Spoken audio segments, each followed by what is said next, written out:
Hey, hello, Eagle Song Gardener here. I've been harvesting the garlic the last couple weeks here at Ravencroft, and I was having fun today playing with it and thought I'd share some of the things that I've noticed while I've been cleaning it up.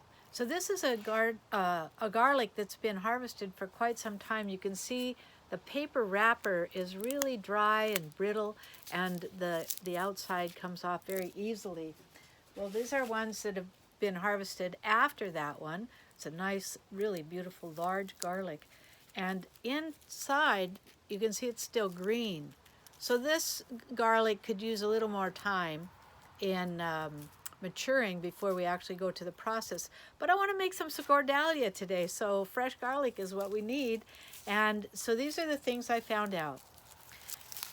When you're cleaning the bottom, you want to take the roots off like this.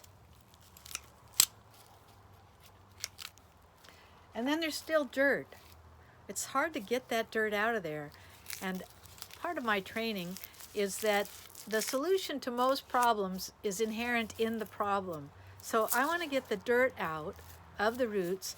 I take another garlic and I rub it. And it turned out to be the best way to clean the dirt out of that root system. Well, let's keep trying it. Now I have a little brush. I can actually clean the garlic itself with this little brush, root brush, right here.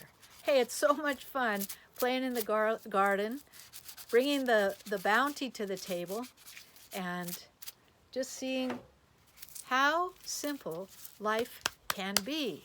There are people out there who want to make it pretty complex and confusing, but right now we have a ready garlic for our scordalia, and I look forward to seeing you down the road. Eagle Song Gardener at Ravencroft Garden.